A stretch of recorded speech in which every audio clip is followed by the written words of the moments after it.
Hello guys, it's me again, Paring Mike. So anong ginagawa natin ngayon?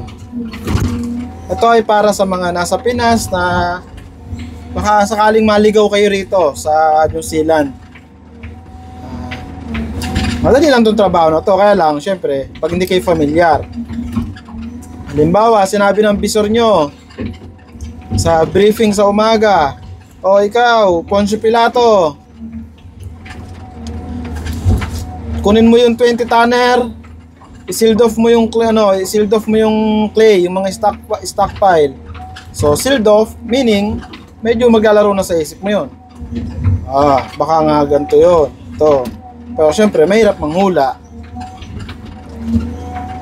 So ito yung sealed off. Yung clay, kahit clay man o etong topsoil, yan, ganyan ang pag-sealed off. Si-sealed off mo lang siya para yung ulan, kasi kahit pa paano to, hindi masyadong i-absorb yung tubig yung ulan pagka sinilled off mo siya. Maraming paraan, pwede mo siyang sampahan sa ibabaw. Kaya lang, in my case ngayon, medyo malambot siya, kaya lulubog lang ako pag sinampahan ko siya sa ibabaw. Ito okay to, ito nandito sa harap. Yung likod medyo lugaw eh.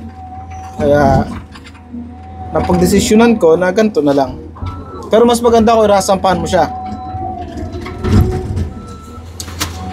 Pwede ko rin naman sampahan para makita nyo. Dito madali ang pag-sealed off kasi nagtitilt ang bucket. Sa Pinas hindi masyado, medyo pupwestuhan mo pa talaga ng maganda. Ito nagtitilt na, malapad pa. Kaya lang hindi ko to masyado mapagpag kasi may GPS to, nagluloko ang GPS pagka masyado mong binabang yung yung bucket.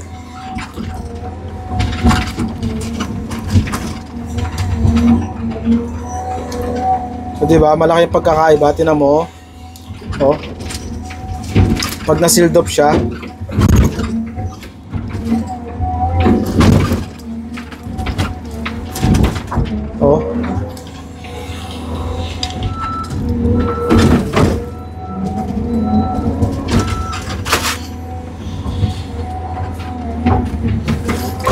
ayan, medyo naghalo na yung topsoil tsaka clay.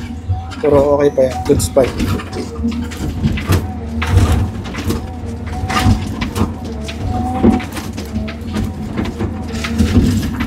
Diba? Tingnan mo. Halos 300 yung ibinaba niya. Kung hindi siya na-sealed off, i-absorb niya lang yung tubig. Sayang lang to. Sayang lang tong clay. Hindi na to magiging good material. Maglulugaw na to kung hindi masi-sealed off.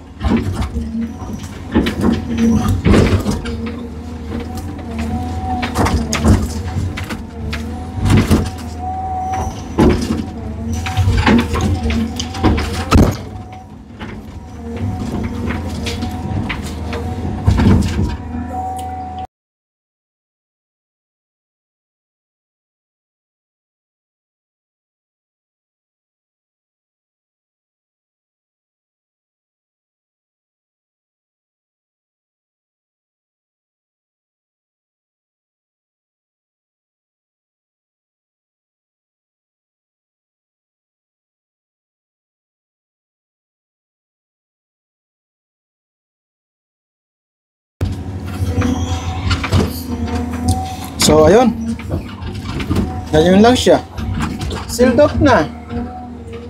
Di okay na. Kung sakali mang ganon, nasabihin sa'yo ng visor mo na Poncio Pilato, punta ka doon, sealed off. Ayun na, ganyan lang yun.